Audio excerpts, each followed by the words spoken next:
말씀 보도록 하겠습니다. 룻기 3장 14절에서 18절까지 말씀 보도록 하겠습니다. 룻기 3장 14절에서 18절까지 하나님 말씀을 교독하도록 하겠습니다. 룻이 새벽까지 그의 발치에 누웠다가 사람이 서로 알아보기 어려울 때에 일어났으니 보아스가 말하기를 여인이 타작마당에 들어온 것을 사람이 알지 못하여야 할 것이라 하였습니다. 보아스가 이르되 내 옷을 가져다가 그것을 떼서 잡으라 하매 그것을 벗은 사람이 고리를 벗어 룻이 시어머니에게 가니 그가 이르되 내 딸아 어떻게 되었느냐 하니 룻이 그 사람이 자기에게 행한 것을 다 알리고 이르되 그가 내게 이 고리를 6번 주며 손으로 내 시어머니에게 가슴을 하고 함께 읽겠습니다. 이에 시어머니가 이르되 내 딸아 이 사건이 어떻게 될지 알기까지 앉아있으라. 그 사람이 오늘 이 일을 성취하기 전에는 쉬지 아니하리라 하니라. 아멘. 오늘은 숨어 계시는 하나님이라는 점을 가지고 함께 은혜를 나누고자 합니다. 제가 어릴 때 생각하면 정말 재밌게 놀았던 것 같습니다. 우리 아이들도 제가 자라는 것을 보면 그렇게 공부를 열심히 하기보다는 열심히 놀고 있는 모습을 발견하게 됩니다. 뭘 할 수는 없죠. 제 모습을 닮았으니까. 오늘 오면서도 그 필립이 그 성적을 제가 오늘 잠시 듣고 그 소식을 듣고 제가 오늘 설교를 어떻게 할까 굉장히 좀 충격이었습니다. 여하튼 그거는 제가 밝히면 그런 개인 프라이버시이기 때문에 앞으로 얼굴 들 수 없기 때문에 제가 더 이상 얘기는 하지 않겠습니다. 괜찮아. 아빠도 열심히 놀았으니까. 보면 우리 어릴 때 다 그렇죠. 학교 갔다 와서 학원 간 친구 있습니까? 학원 갔습니까? 보통 저희 연배 때는 맞죠. 거기 가지 않지 않습니까? 학교 갔다가 바로 책가방 집에 던지고 밖에 나와가지고 친구들과 해 질 때까지 놀고 그랬죠. 맞죠? 맞죠? 일하러 왔습니까? 저건 좀 예고요. 가방 던져놓고 땅 따먹기 여러분 알란가 모르겠지만 땅 따먹기 하든지 구슬치기 하든지 자치기 하든지 딱지치기 하든지 등등 이렇게 남자 친구들이 이렇게 모이면 늘 그런 놀이를 하지 않습니까? 또 우리 또 남자들만 또 노는 것이 아니라 가끔가다 또 여자들도 오지 않습니까? 그러면 여자들하고 고무줄 놀이도 한 번씩 저도 굉장히 몇 단계까지 가고 이랬습니다. 여기까지 기회까지 올라오면 해봤습니까? 정우수 혹시 일한다고? 고무줄 놀이도 하고 또 고무줄 놀이만 또 할 수 없으니까 굉장히 재밌게 했던 기억이 그 숨바꼭질 굉장히 재밌게 했던 것 같습니다. 여러분 잘 아시다시피 제가 살았던 곳은 경남 김해시 대동면 안마기구 82단지 42번지 거기 살았는데 저희 집 앞에 보면 굉장히 넓은 공터가 있었습니다. 그 공터에 이렇게 겨울이 되면 친구들과 굉장히 놀 수 있는 그런 자리인데요. 그 겨울이 되면 항상 거기에 볏짚단을 이렇게 많이 이렇게 쌓아 두었습니다. 그리고 그 옆에는 대나무가 이렇게 굉장히 울창하게 있었고요. 거기서 굉장히 재밌게 놀이할 수 있는 것은 바로 숨바꼭질이죠. 숨을 곳이 너무나도 많이 있어가지고 한번 숨으면 못 찾는 곳입니다. 대나무 사이에 들어간다든지 아니면 볏짚 사이에 들어가서 안 나오거든요. 꼭꼭 숨으라 머리카락 보일 수가 없습니다. 하루 종일 애들 찾아 헤매고 그 놀이 하고 난 다음에 놀이는 재밌지만 집에 오면 굉장히 힘들어요. 왜냐하면 흙은 온몸이 흙탕물로 되어 있든지 흙으로 묻혀져 있고 더 심한 것은 볏짚 속에 들어가다 보니까 온몸이 까끌까끌해요. 그래서 저희 어머니께서 어디서 놀았느니 이렇게 야단도 듣고 등등 했던 것 같습니다. 제가 왜 서두에 이런 얘기 하냐면 룻기서를 우리가 쭉 보고 있는데 마치 하나님께서 숨어 계시는 것 같아요. 전면에 하나님이 이렇게 등장하지 않는 그런 부분이 느껴집니다. 마치 하나님께서 꼭꼭 숨으셔가지고 제가 순례가 되어서 하나님께서 꼭꼭 나는 꼭꼭 숨어 있으니까 네가 한번 찾아봐라 이런 느낌도 납니다. 나오미도 찾았고 보아스도 찾았고 그 외에 여러 가지 남녀 종들도 찾았는데 그 어디에서도 이 룻기서를 보면 하나님이 정면적으로 나타나셔서 내가 뭐라고 얘기한다라는 부분들을 참 찾기가 힘든 것 같습니다. 룻기는 구약에 있지 않습니까? 우리 구약의 특징이라고 우리가 특징이라고 한다면 뭐 여러 가지가 있겠지만은 가장 큰 특징이 뭐냐면 하나님이 전면에 등장하시는 부분이 많이 보입니다. 하나님이 얼마나 강력하신지, 하나님이 얼마나 전지전능하신지 실제적으로 전면에 나타나셔가지고 역사하는 부분들을 우리가 많이 볼 수가 있죠. 하나님이 직접 나타나셔서 말씀하시고 그 능력을 드러내시는 부분을 우리가 많이 봤지 않습니까? 특별히 우리가 잘 알고 있는 아브라함과 이삭의 사건을 보면 알잖아요. 하나님께서 이삭을 바치라니까 모리아산에 이삭을 데리러 가지 않습니까? 아브라함이 죽이려고 하니까 하나님 가만히 계셨습니까? 그렇지 않죠. 전면에 나타나셨죠. 멈추어라고 했죠.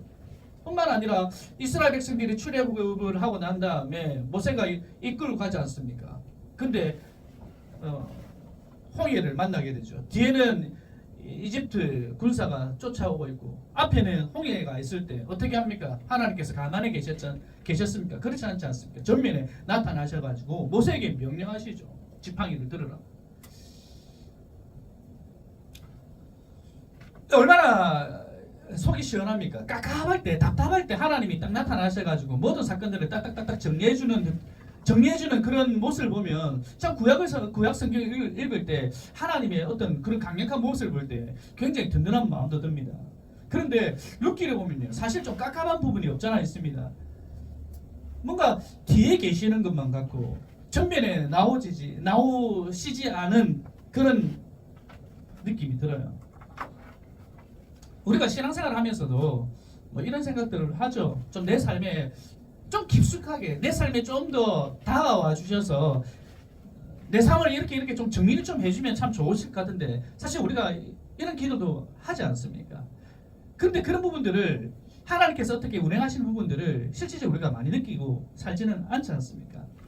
그래서 오늘 본문을 통해서 우리가 정말 하나님께서 정말 숨어 계시는지 어떻게 삶 가운데 이렇게 운행하시며 이끌어 가시는지를 오늘 말씀을 통해서 좀 살펴봤으면 좋겠습니다. 우리가 몇 주간 룻기서를 보지 않았기 때문에 살짝 좀만 정리하도록 하겠습니다. 룻기는 총 4장으로 되어 있지 않습니까? 1장에 여러분 잘 아시다시피 엘리멜렉과 나오미, 엘리멜렉의 가족이 베들레헴에서 모압 땅으로 떠납니다. 떠나게 된 이유가 뭡니까?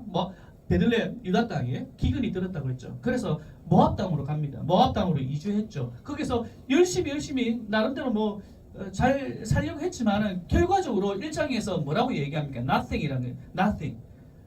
우리가 뭔가 열심히 살려고 했지만은 그 결과의 삶이 다 풍족할 수는 없거든요. nothing. 남편도 잃고 그리고 두 자녀도 죽게 되어 있지 않습니까? 그야말로 사면초가의 삶. 그게 바로 나오미의 삶이죠. 그로 인해서 어떻게 됩니까? 나오미가 혼자 다시 베들레헴으로 돌아가려고 그러죠. 두 며느리 그냥 너네들 모압 땅에 그냥 있어라. 그 두 며느리 어떻게 합니까? 오르바는 떠나고 룻은 어머니 따라가겠습니다. 어머니 백성이 나의 백성이 되고 어머니 하나님 나의 하나님이 되십니다라는 그런 고백을 가지고 함께 룻과 나오미가 베들레헴으로 다시 돌아오지 않습니까? 그 돌아왔을 때가 언제입니까? 2장 첫 번째로. 그때가 뭡니까? 기근이 여전히 있을 때 뭐라고 얘기하죠? 추수할 때. 기가 막힌 타이밍이죠. 그러니까 우리가 보이지 않는 하나님, 숨어 계시는 하나님 오늘 제목이지만은 그 순간순간에 하나님께서 이렇게 개입하고 계신다는 사실을 오늘 룻기서는 우리에게 계속적으로 얘기하고 있다는 사실입니다. 돌아왔을 때 추수할 때란 거죠. 추수할 때 굉장히 우연과 마침 기억나십니까? 룻이 우연히 밭에 갔는데 그 밭이 우연히 누구 밭이죠? 보아스의 밭이고 때마침 룻이 갔는데 때마침 그때 또 누구 왔습니까? 네, 보아스가 왔죠. 이것도 굉장한 거죠.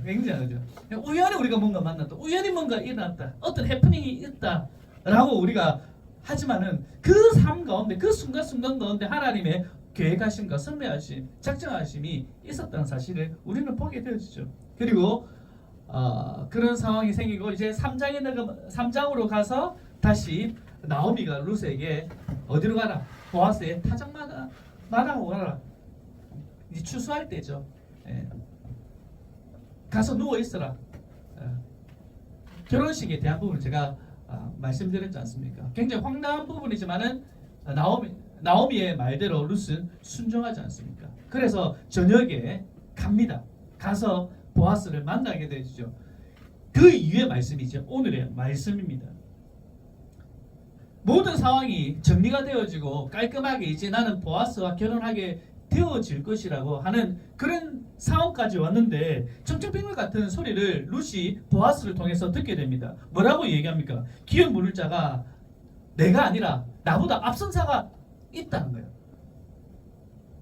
이제 어머니의 말대로 타작마당에 들어가서 보아스와 이제 결혼하면 되는데 이 사람이 우리 기업을 물을 자다 하고 들어갔는데 보아스로부터 당사자로부터 내가 아니라 내보다 앞선 자가 있다는 얘기를 들어요. 이게 무슨 상황입니까? 굉장히 삶이 꼬이는 상황이에요. 뭔가 일이 잘 진행되고 있는데 이제 해피엔딩으로 끝나야 되는데 기승전 결을 보고 있는데 결 앞에 큰 사건이죠.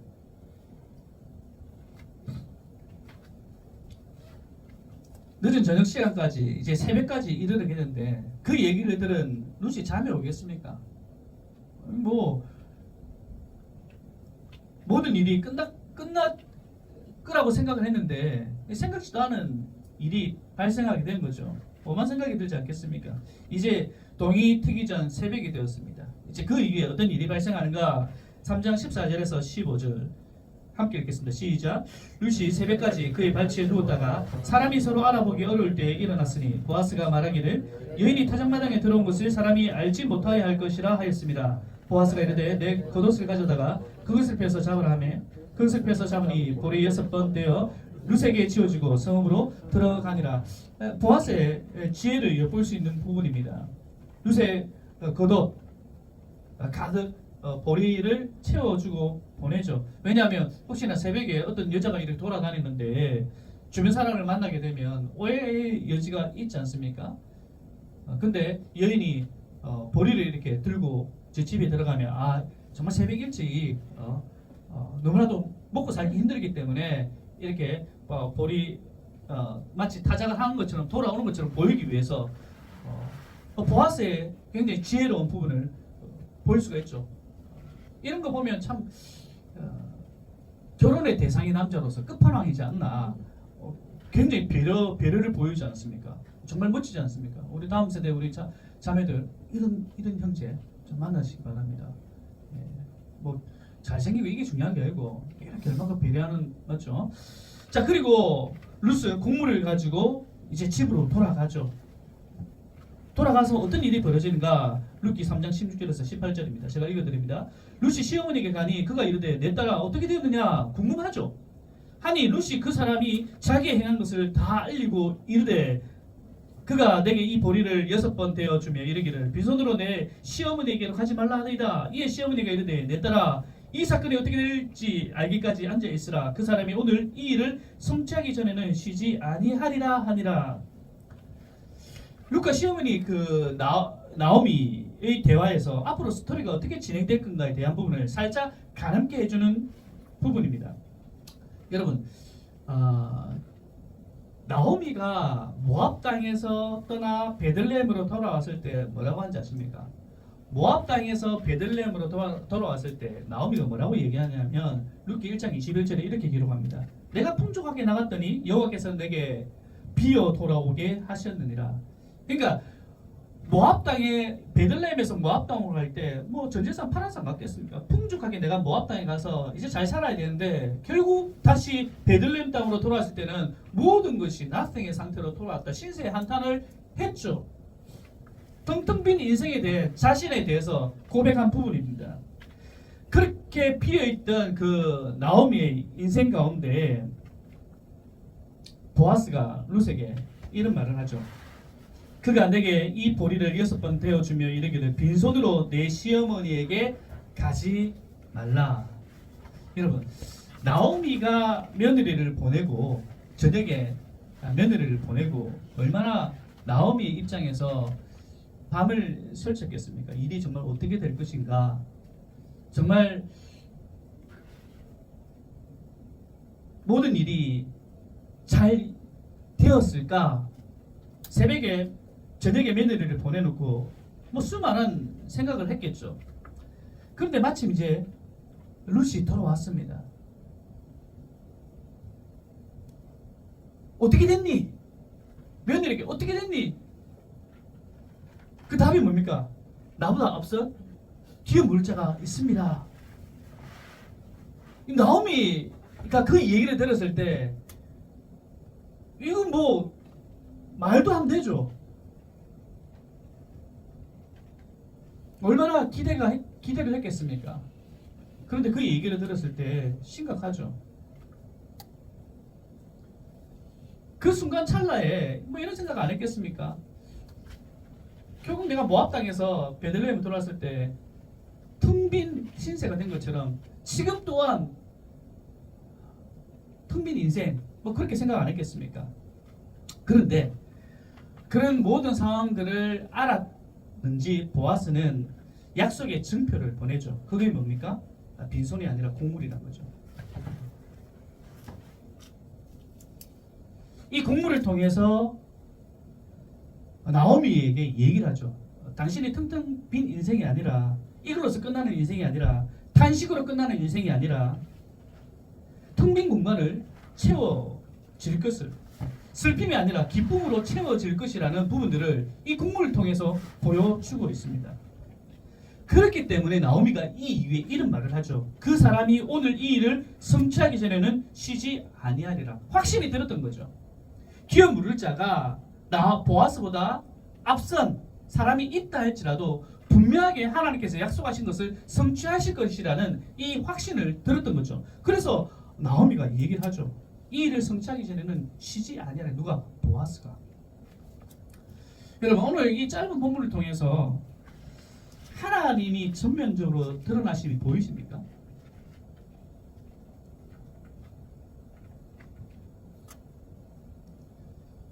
우리는 성경의 여러 말씀들을 살펴보면서 하나님이 전면적으로 이렇게 드러나지 않은 부분들을 사실 우리는 그렇게 좋아하지는 않죠. 우리는 신앙생활하면서 선명한 것을 좋아하거든요. 사실 우리가 이렇게 살아갈 때 뭔가 좀 잘못하거나 아니면 우리가 인생이 힘들 때 뭐 인스타그램으로 뭐 사인 한 번씩 주신다든지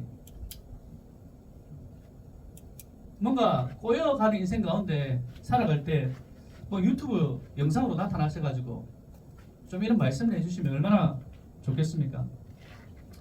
만약 우리가 그렇게 생각한다면 내 삶 가운데 전면적으로 드러나시는 그런 하나님을 기대하신다면 어떤 문제 가운데 직면해 있을 때 그 문제를 전면에 나타나셔서 등장하셔서 해결해 주시기를 원한다면 사실 우리는 그 하나님을 알라딘 램프의 지니처럼 생각하지 않겠습니까? 저는 오늘 여러분들에게 본문을 통해서 숨에 계시는 하나님을 찾아보자가 라고 얘기를 했습니다. 그런데 정작 우리가 오늘 읽으면서 그 하나님을 어디에 계시는가 우리가 찾았습니까? 그렇지 않죠. 룻기에 대해서 적은 한 학자가 룻기에 대해서 이렇게 얘기를 합니다. 한번 제가 읽어드리겠습니다. 여호와께서는 인간사를 이끄실 때 단속적으로 기적을 행하신 뒤 장기간 뒷전으로 물러나 계시는 것처럼 이끌지 않으신다. 오히려 그분의 활동은 인간 행위자들의 활동의 배후에 숨어 있다. 그러면서도 그분은 사건의 암시적이고 내재적인 원인으로 전제된다. 따라서 삶의 가장 작고 시시콜콜한 우연까지도 그분에게서 기인한다. 룻기를 든든히 떠받치는 신학적 기초 하나는 하나님이 숨어 계시면서도 지속적으로 모든 일에 장인이시라는 믿음이다. 뭐냐면 분명히 선명히 드러나 보이지 않지만 시시콜콜 모든 삶의 정황 가운데서 하나님께서는 쉬지 않으시고 일하고 계신다는 것을 오늘 룻기서를 통해서 우리에게 보여주시는 겁니다. 룻기서가 어떤 저 세상의 말씀입니까? 전혀 우리의 삶과 정반대는 반대되고 있는 그런 삶의 모습입니까? 아니죠. 굉장히 우리의 삶과 가까이 있는 삶입니다. 살아가면서 여러 가지 역경, 어려움, 삶의 정황들 그런 삶 가운데 하나님께서는요 시시콜콜 우리 가운데 삶 가운데 계시다는 것을 룻기서를 통해서 우리에게 보여주고 있다는 사실입니다. 룻이 시어머니의 말씀에 순종하여 타작마당에 간 것, 그곳에서 보아스를 만난 것, 보아스에게 천천백력과 같은 말을 들었을 때 새벽에 보리를 가득 가지고 돌아왔을 때 나오미가 이런 모든 상황을 들었을 때 여러분 이 상황 가운데 하나님께서 저 멀리 계신 것이 아니라 이 모든 삶의 정황 속에서 하나님은 아주 구체적이고 선명하게 드러나 이래라 저래라 나 여호와가 말한다. 이런 심한 어떤 기적을 우리에게 베풀어 주셔서 극적인 상황을 만들어 가시는 것이 아니라 확 튀시며 말하시는 것이 아니라 조용하게 섬세하게 하나님의 숨결을 느낄 수 있도록 하나님을 더 깊이 알아갈 수 있도록 희미하게 조금씩 그 하나님을 알아갈 수 있도록 하나님께서 우리에게 말씀하고 계신다는 겁니다. 바로 루키서 전체의 내용이 그렇다는 거죠. 모든 등장인물들이 하나님을 어떻게 바라보는지 그들의 삶 속에 얼마나 깊이 관여하시며 인도하시는지를 마치 보이지 않지만 숨어 계시지만 결국 숨어 계시지 않고 하나님의 구원 역사를 어떻게 이끌어 가시는지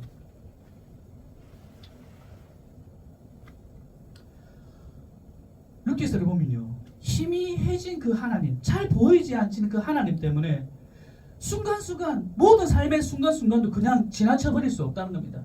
작은 일 가운데서 하나님께서 어떻게 일하고 계시는가를 면밀하게 우리가 살펴볼 수 있다는 거죠. 왜냐하면 그 작은 순간순간에도 하나님께서는 일하고 계시기 때문입니다. 만약에 우리의 삶 가운데서도 어떤 큰 기적들 뭔가 확 튀는 일들 하나님께서 그렇게 만약에 우리를 그렇게 몰아가신다면 사실 우리는 그 하나님의 그 임재 하나님을 깊이 알아가는데 아마 방해가 되지 않았을까요? 뭐 큰 문제가 생기면 하나님께서 개입하셔가지고 어떻게 해주겠지 뭐 어떤 이런 마음이 들지 않겠습니까? 이제 말씀을 좀 이제 정리하도록 하겠습니다. 여러분 그 여백의 미를 아십니까? 여백 꽉 채워져 있지 않고 여백 난초를 그릴 때 사실 몇 가닥 그리지 않습니다. 몇 가닥 이렇게 치지 않습니다. 한 2, 3개, 4개 정도 하고 그 작품은 끝납니다. 남보다 오히려 그 여백의 미를 강조를 하죠. 채워 넣지 않아도 그 채워짐이 우리가 느껴지지 않습니까? 이거의 여백의 미거든요. 예수님의 사역도 보면요 이런 것 같습니다. 수많은 사람들이 몰려왔을 때 예수님께서는 예수님 자신을 드러내지 않아요. 수많은 기적이 일어나고 난 다음에 내가 예수다, 내가 하나님의 아들이다, 나를 믿어라 이렇게 하잖아요. 그런 기적을 일으키고 난 다음에 사람들에게 얘기합니다. 조용히 해, 얘기하지 마. 때가 있다는 거예요.